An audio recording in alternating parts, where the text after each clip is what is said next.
NEET தேர்வை கொண்டு வந்து அமல்படுத்திய பாஜகவுடன் தான் பாமக கூட்டணி வைத்துள்ளது.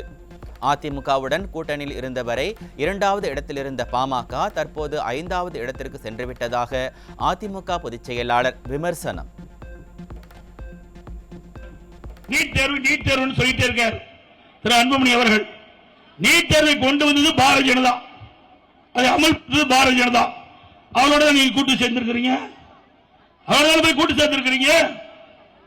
ஆக இவர்களுக்கு எப்பொழுதெல்லாம் சாதகமா அமைய வேண்டும் என்று எண்ணுகிறார்களோ அப்போதெல்லாம் போய் அந்த கட்சியோட கூட்டணி அமைச்சுக்குவாங்க. மக்களை பற்றி எல்லாம் சிந்திக்க மாட்டாங்க. ஆனா நேரத்திற்கு நேரம் வேறுபட்ட கருத்தை மாறி மாறி பேசி அவர்கள் பதவிக்கு வர வேண்டும். அதிமுக சட்டமன்ற உறுப்பினர்கள் ஓட்டு போட்டதால் தான் அன்புமணி எம்பியாக உள்ளார். பாமக தலைவராக இருந்த ஜி.கே. மணியின் பதவியையும் அன்புமணி பறித்துவிட்டார் என கழக பொதுச் செயலாளர் எடப்பாடி கே. பழனிசாமி குற்றச்சாட்டு. நம்ம ஊர்ல தலைவராக இருந்தார், அதையும் அவர் பிடிக்கிட்டார். யார் இருந்தாலும் உங்களுக்கு தெரியும். அண்ணன் மணியன் அவர் இருந்தார், அண்ணன் மணி இருந்தார், அவருடைய பதவியை அவர் வாங்கிட்டார். நான் கூட நினைச்சேன் நம்ம ஊர்ல நம்ம பொதுச் செயலாளர் அதிமுகவுக்கு மரியாதைக்கு மணியண்ணன் வந்து அங்க பாட்டாளி தலைவராக இருக்காரு, பரவாயில்ல 2 கட்சியிலும் இருக்குன்னு நினைச்சோம். அந்த பதவியும் அவர் எடுத்துக்கிட்டார். அதிகாரத்திற்கு வர வேண்டும் என்ற நோக்கத்துடன் மட்டுமே பாமக தலைவர் செயல்படுவதாக விமர்சனம். மக்களுக்காக நன்மை செய்யும் கட்சி அதிமுக மட்டுமே என கழக பொதுச் செயலாளர் பெருமிதம்.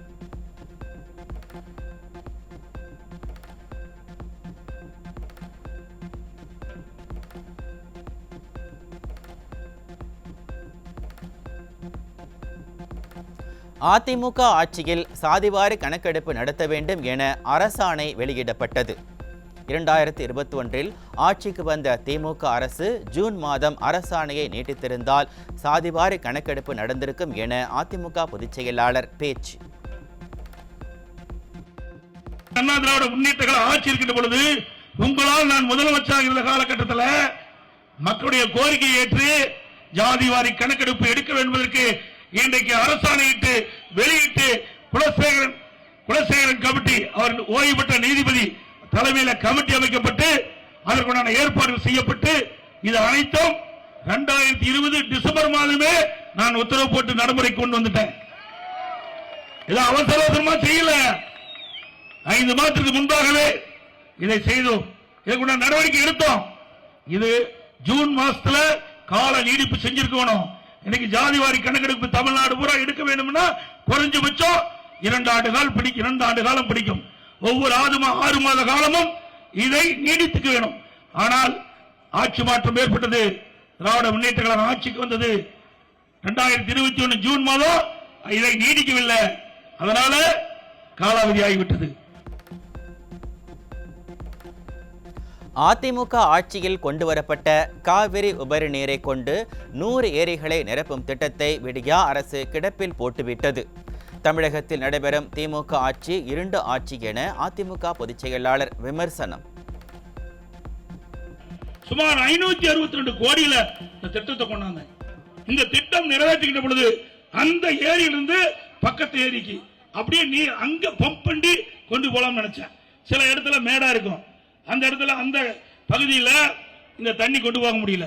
அப்படி இருக்கின்ற பகுதியெல்லாம் கண்டறிஞ்சு 2வது கட்டமாக எங்கெங்கெல்லாம் ஏரிகள் நிரப்பப்படுகின்றதோ அதுக்கு அருகில் இருக்கின்ற மேலான பயிர்கின்ற ஏரிகளுக்கும் நீர் ஏற்றின் மூலமாக நம்முடைய விசை பம்பின் மூலமாக அந்த தண்ணீரை கொண்டு போய் நிரப்புகின்ற அற்புதமான திட்டத்தை நாங்கள் தீட்டியிருந்தோம். ஆனால் இந்த விடியா திமுக ஆட்சி பொறுப்பேற்று 3 ஆண்டு காலம் ஆகிறது. இன்னும் நமக்கு 1 ஆண்டு காலம் இருந்தால் அந்த திட்டத்தை நிறைவேற்றி இன்றைக்கு வறண்ட 100 ஏரிகள் நிரப்பப்பட்டிருக்கும். அதனுடன் நம்முடைய விவசாயிகள் மேலும் பல ஏரிகள் நிரப்ப வேண்டும் என்று கோரிக்கை வைத்தார்கள். அதையும் அந்த ஏரிகளும் நிரப்பத்திற்குண்டான நடவடிக்கை எடுக்கப்பட்டிருக்கிறோம். இந்த 562 கோடி ரூபாயில போட்ட திட்டத்தை முடக்கிய அரசாங்கத்திற்கு வருகிற தேர்தலில் தகுந்த பாடத்தை விவசாய பெருமக்கள் காட்ட வேண்டும். மளிகை பொருட்களின் விலை 40% உயர்ந்திருப்பதால் அடித்தட்டு மக்கள் கடுமையாக பாதிக்கப்பட்டுள்ளனர்.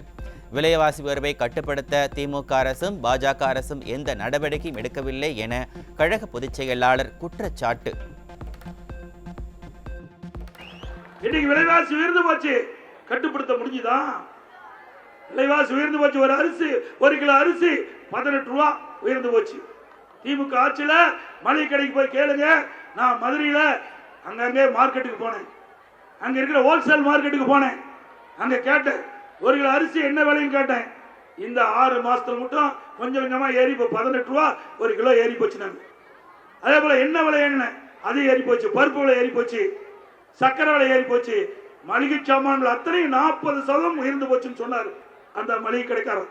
ஆக ஏழை எளிய மக்கள் அன்றாடம் வேலைக்கு சென்றால்தான் அடித்தட்டிலே வாழ்கின்ற மக்களுடைய அடுப்பு எரியும். அப்படிப்பட்ட மக்களுக்கு இந்த 40% விலை உயர்வு எப்படி பாதிக்கும்? அதையெல்லாம் சிந்திச்சு பார்த்தார் முதலமைச்சர். அதை கட்டுப்படுத்த இந்த அரசாங்கம் நடவடிக்கை எடுத்ததா அல்லது மத்திய அரசாங்கம் தான் விலைவாசி குறைப்பதற்கு நடவடிக்கை எடுத்ததா? கிடையாது. மத்திய அரசாங்கம், மாநில அரசாங்கம் ஏழை எளிய மக்களுக்கு விரோதமாக செயல்படுகின்ற அரசாங்கம் என்பதை இப்பொழுது மக்கள் உணர்ந்து கொண்டார்கள். கஞ்சா உள்ளிட்ட போதைப் பொருட்கள் எளிதாக கிடைக்கும் ஒரே மாநிலம் தமிழ்நாடு. விடியா ஆட்சியில் கஞ்சா கடத்துவது வாடிக்கையாகிவிட்டதாக கழக பொதுச் செயலாளர் எடப்பாடி கே பழனிசாமி குற்றச்சாட்டு. போதைப் பொருள் கடத்த முடியாத ஒரு சூழ்நிலை ஏற்பட்டுவிட்டது தமிழகத்திலே. நம்ம இளைஞர்களையும் மாணவர்களையும் காக்க வேண்டிய பொறுப்பு எல்லா மக்களுக்கும் இருக்குது. நம்முடைய குழந்தைகளை நாம் தான் கண்காணிக்க வேண்டும். இன்றைக்கு பள்ளிக்கு அருகில சாக்லேட் விற்கிறான், போதை மாத்திரை விற்கிறான். இதெல்லாம் எளிதா கிடைக்குது. ஸ்டாம்ப்ல நாட்களை ஒட்டினா போதுமா போதை ஏறிக்குதுங்கிறான். என்னென்னமோ வந்துட்டு இந்த திமுக ஆட்சியில. இப்படிப்பட்ட ஆட்சி தேவைதானா? சொல்லுங்க, தேவைதானா? போதைப் பொருட்களை கடத்துவதே திமுகவினர் என்பதால் விடியா அரசு போதைப் பொருள் புழக்கத்தை எப்படி தடுக்க முடியும்? கழக பொதுச் செயலாளர் எடப்பாடி கே பழனிசாமி கேள்வி. வெளிநாட்டுக்கு பல ஆயிரக்கணக்கான கோடி மதிப்புள்ள போதைப் பொருளை கடத்துகின்ற பொழுது அந்த ஆசாமி பிடிபட்டு, அவர் பிடிபட்டவர் முதலமைச்சரோட புகைப்படம் எடுத்திருக்கார். இன்னொருத்தர் விளையாட்டுத்துறை அமைச்சரோட புகைப்படம் எடுத்திருக்கார். இப்படி அரசியல் பின்புலத்தோடு ஆட்சி அதிகாரத்தோடு தொடர்பு கொண்டு இப்படி போதைப் பொருள் கடத்தில் ஈடுபட்டுகின்றாங்க. அப்புறம் எங்க போய் போதைப் பொருள் ஒழிக்க முடியும்? அதிமுகவில் இருந்து தீய சக்தி திமுகவில் சேர்ந்த TM செல்வ கணபதி மீது கடும் தாக்கு. அதிமுகவை மறந்தவனை ஆண்டவனும் மன்னிக்க மாட்டான், மக்களும் மன்னிக்க மாட்டார்கள் என கழக பொதுச் செயலாளர் பேச்சு. செல்வ கணபதி அதிமுக இருக்கும்போது அவருக்கு இந்த அனைத்து இந்திய அண்ணா திராவிட முன்னேற்ற கழகத்தின் சார்பா MLA சீட்டு கொடுத்தாங்க. மக்கள் வாக்களித்து அவரை தேர்ந்தெடுத்து அம்மா அமைச்சரவையிலே அவருக்கு அமைச்சர் பதவி கொடுத்தாங்க. அதோடு அம்மா இருக்கின்ற போது நாடாளுமன்ற பதவி கொடுத்தாங்க. இதையெல்லாம் மறந்து தீய சக்தி திமுகவோட போய் சேர்ந்து இன்னைக்கு அண்ணா திமுக எதிர்க்கிறார். யாரெல்லாம் அண்ணா திமுகவுக்கு துரோகம் செய்கிறார்களோ அவரெல்லாம் வீழ்வது நிச்சயம். தமிழகத்திற்கு திட்டங்களை கொண்டு வராமல் மக்களை வாக்கு வங்கியாக பயன்படுத்தும் மத்திய அமைச்சர்கள். தமிழ்நாட்டு மக்களை மறக்கின்ற தேசிய கட்சியோடு இனி கூட்டணி இல்லை என கழக பொதுச் செயலாளர் திட்டவட்டம். மேகதாதுல விட்டு அணை கட்டிட்டான்னு வச்சுக்க, நமக்கு எல்லாம் குடிக்க தண்ணி இல்லாம போயிடும். அதை யாரும் கொண்டு கொடுக்க மாட்டேங்கிறாங்க. இன்றைக்கு மத்தியில இருந்து அமைச்சர் வந்துகிட்டே இருக்கிறாங்க. ஏன் இப்ப மத்திய அமைச்சர்கள் இத்தனை பேர் வந்தீங்களா? ஒவ்வொரு அமைச்சரும் ஒரு திட்டத்தை கொண்டாந்துருக்கலாம். ஒவ்வொரு இலாக்காவிலையும் பல மத்திய அமைச்சர்கள் தேர்தல் நேரங்கள் தான் வர்றாங்க. அப்படி வரும்போது ஒவ்வொரு மத்திய அமைச்சரும் தமிழ்நாட்டு மக்களுக்கு தேவையான திட்டங்கள் அவருடைய டிபார்ட்மெண்ட் வந்து ஒவ்வொரு திட்டத்தை கொண்டாந்திருந்தா மக்கள் சந்தோஷமா இருந்திருக்காங்க. தமிழ்நாடு இன்னும் வளர்ச்சி அடைஞ்சிருக்கும். ஆனா எந்த மத்திய அமைச்சரும் எதுவுமே கொண்டாடல. ஓட்டுக்கு மட்டும் இங்க வர்றாங்க, வாங்கிட்டா மக்களை மறந்துறாங்க. ஆகவேதான் நாங்க தேசிய கட்சியோட கூட்டணி வைக்கல, நாட்டு மக்களை மறக்கின்ற கட்சியோடு கூட்டணி இல்லை என்பதை முடிவு செஞ்சிட்டோம். தன்னை பற்றியும் அதிமுகவை பற்றியும் இழிவாகவும் அவதூறாகவும் பேசி வரும் ஸ்டாலின் தமிழக மக்கள் பற்றி கவலைப்படுவதே இல்லை என கழக பொதுச் செயலாளர் கடும் தாக்கு. ஸ்டாலின் ஒரு பக்கம் பேசுறாரு, உதயநிதி ஸ்டாலின் ஒரு பக்கம் பேசுறாரு. என்னை பத்தி தான் பேசிட்டு இருக்க, நாட்டு மக்களை பத்தி பேசுறதே கிடையாது. என்னை பத்தி இழிவா பேசுறது, அவதூறா பேசுறது, கட்சி பத்தி அவதூறா பேசுறது. விடியா திமுக ஆட்சியில் யாரும் நலமாக இல்லை, ஸ்டாலின் குடும்பம் மட்டும்தான் நலமாக உள்ளது. மக்களிடம் நீங்கள் நலமா என்று கேட்கும் ஸ்டாலினுக்கு கழக பொதுச் செயலாளர் எடப்பாடி கே பழனிசாமி பதிலடி. இதுவரைக்கும் பதிலே இல்ல. இங்க சரக்கு இருந்தா தானே பதில் வரும். நாட்டு மக்களை பற்றி கவலைப்பட்டிருந்தா தானே திட்டங்களை கொண்டாந்துருப்பாரு. எப்பொழுதும் வீட்டு மக்களை பற்றி சிந்திக்கின்ற முதலமைச்சர் இன்றைய முதலமைச்சர் ஸ்டாலின் அவர்கள். நாட்டு மக்களை சிந்தித்து நாட்டு மக்களுக்காக பாடுபடுகிற கட்சி அதிமுக கட்சி. ஸ்டாலின் அவர்களே, காவிரியில் மேகதாது அணை கட்ட அனுமதிக்க மாட்டோம் என்று தேர்தல் அறிக்கையில் பாஜக ஏன் குறிப்பிடவில்லை? கர்நாடக காங்கிரஸ் கட்சிக்கு பாஜகவும் உடந்தையாக உள்ளதாக கழக பொதுச் செயலாளர் குற்றச்சாட்டு.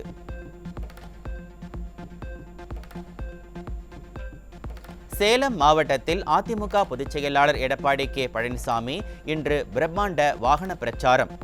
அஸ்தம்பட்டி ரவுண்டானாவிலிருந்து 5 கிலோமீட்டர் தூரத்திற்கு ரியல் ரோட் ஷோ நடத்துகிறார்.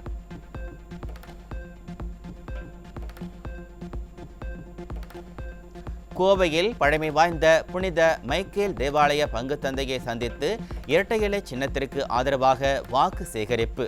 முன்னாள் அமைச்சரும் அதிமுக தலைமை நிலைய செயலாளருமான SP வேலுமணி தலைமையில் அதிமுகவினர் வாக்கு சேகரித்தனர். நாடாளுமன்ற தேர்தலில் மக்களை நம்பி இருப்பது அதிமுக, பணத்தை நம்பி இருப்பது விடியா திமுக என முன்னாள் அமைச்சர் SP வேலுமணி விமர்சனம். காவல்துறை அதிகாரியாக இருந்த அண்ணாமலை சட்டத்தை மீறுவதாக குற்றச்சாட்டு.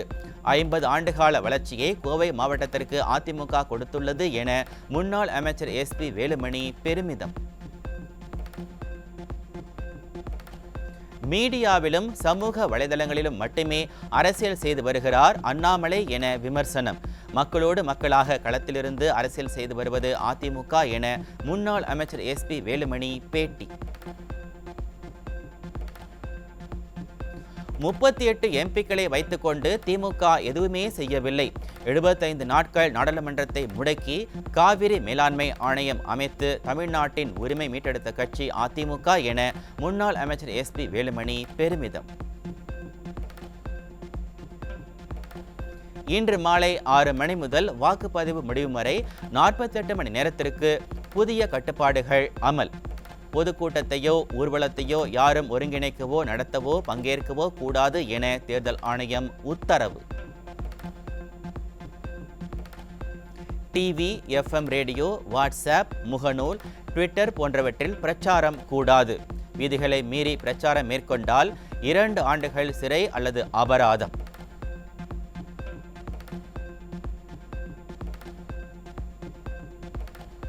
இன்று மாலை 6 மணிக்கு மேல் வெளியாட்கள் தொகுதிகளில் இருந்து வெளியேற வேண்டும். திருமண மண்டபங்கள், தங்கும் விடுதிகளில் வெளி ஆட்கள் தங்கியிருக்கிறார்களா என சோதனை செய்ய உத்தரவு.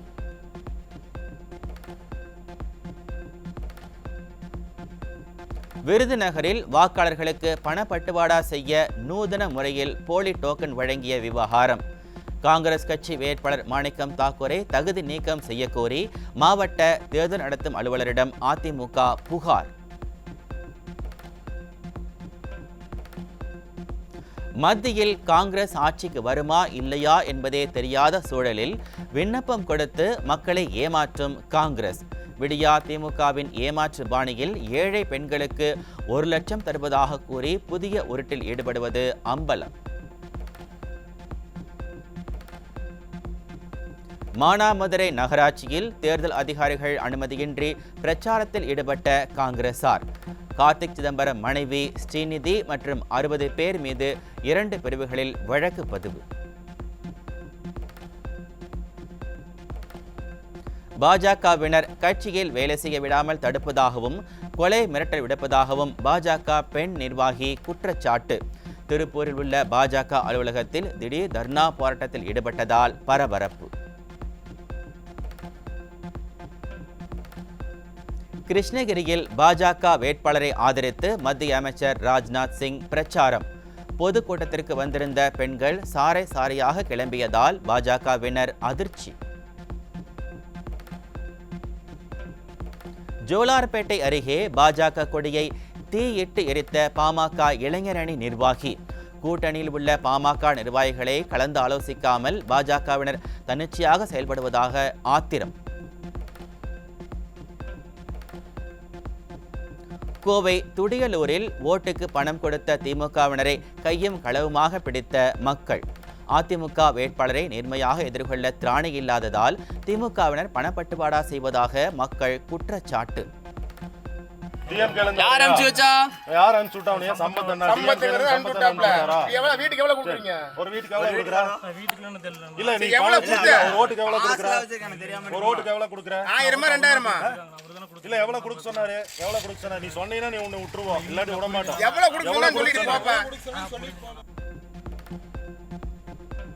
வேலூரில் ஓட்டுக்கு 500 ரூபாய் கொடுக்கும் திமுகவினரின் வீடியோ வெளியாகி பரபரப்பு. மக்களின் வாக்குகளை பணநாயகம் மூலம் வென்றுவிடலாம் என்ற நினைப்பில் செயல்படும் விடியா திமுகவினர்.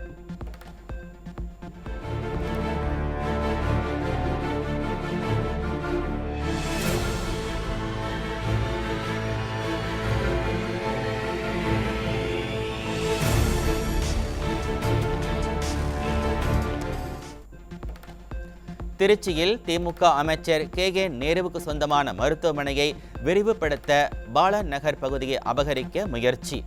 இடத்தை காலி செய்ய பொதுமக்கள் மறுத்ததால் அமைச்சரின் தூண்டுதலின் பேரில் மின்சாரம் குடிநீர் துண்டித்து அதிகாரிகள் அராஜகம். தென் சென்னை நாடாளுமன்ற தொகுதியில் தேர்தல் பணி சிறப்பு பயிற்சியில் ஈடுபட்டவர்களுக்கு தபால் ஓட்டு கிடைக்கவில்லை. நடவடிக்கை எடுக்காமல் அதிகாரிகள் அலட்சியமாக செயல்படுவதாக ஆசிரியர்கள் மற்றும் ஊழியர்கள் குற்றச்சாட்டு. வந்தவாசியில் தேர்தல் நடத்தை விதிகளை மீறி பைக்கில் அதிக சத்தம் எழுப்பி திமுகவினர் தேர்தல் பிரச்சாரம். ஆளுங்கட்சிக்கு சாதகமாக தேர்தல் அதிகாரிகள் செயல்படுவதாக பொதுமக்கள் குற்றச்சாட்டு.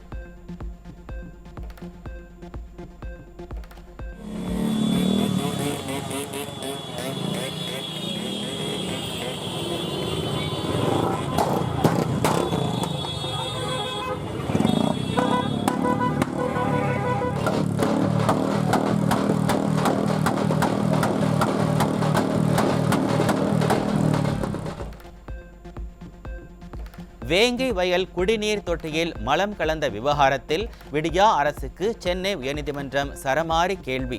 வழக்கு பதிவு செய்து 15 மாதங்கள் ஆகியும் புலன் விசாரணையில் ஏன் தாமதம் என கேள்வி எழுப்பிய நீதிபதிகள். மதுரை அருகே விதிகளுக்கு புறம்பாக அமைக்கப்பட்டுள்ள கப்பலூர் சுங்கச்சாவடியை முற்றுகையிட முயன்ற போராட்டக் குழுவினர். போராட்டக் குழுவினரை காவல்துறையினர் தடுத்து நிறுத்தியதால் பரபரப்பு. திருப்பத்தூர் அருகே ஸ்ரீ முத்துமாரியம்மன் கோவிலில் சித்திரை திருவிழாவையொட்டி தேரோட்டம். பல்லாயிரக்கணக்கான பக்தர்கள் கலந்து கொண்டு தேரினை வடம் பிடித்து இழுத்து நேர்த்திக்கடன் செலுத்தினர்.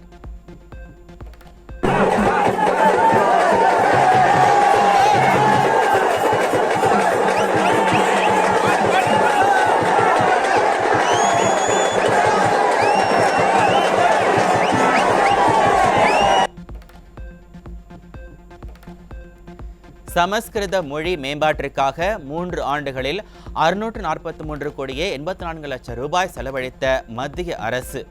தமிழ், தெலுங்கு உள்ளிட்ட செம்மொழிகளுக்கு செலவிடப்பட்ட மொத்த தொகையை விட 22 மடங்கு அதிகம் என அதிர்ச்சி தகவல். தென்மேற்கு பருவமழை இயல்பை விட அதிகமாக பெய்ய வாய்ப்பு.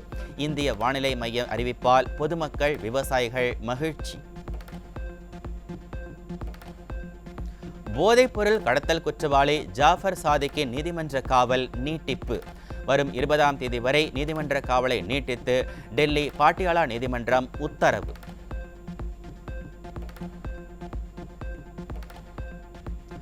சத்தீஸ்கரில் மாவோயிஸ்ட் தலைவர் நக்சல் சங்கர் ராவ் உள்ளிட்ட 28 மாவோயிஸ்டுகள் சுட்டுக் கொலை. மாவோயிஸ்டுகளின் திடீர் தாக்குதலை முறியடித்து ஏராளமான வெடிப்பொருட்களை கைப்பற்றிய பாதுகாப்பு படையினர். டெல்லியில் உள்துறை அமைச்சக அலுவலகத்தில் திடீர் தீ விபத்து. ஜெராக்ஸ் எந்திரம், சில கணினிகள் மற்றும் ஆவணங்கள் தீயில் எரிந்து சேதம்.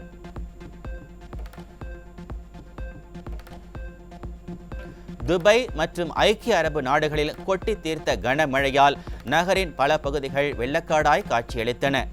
பள்ளி வகுப்புகளை ஆன்லைனில் எடுக்கவும் ஊழியர்கள் வீட்டிலிருந்தே பணிகளை மேற்கொள்ளவும் அரசு அறிவுறுத்தல்.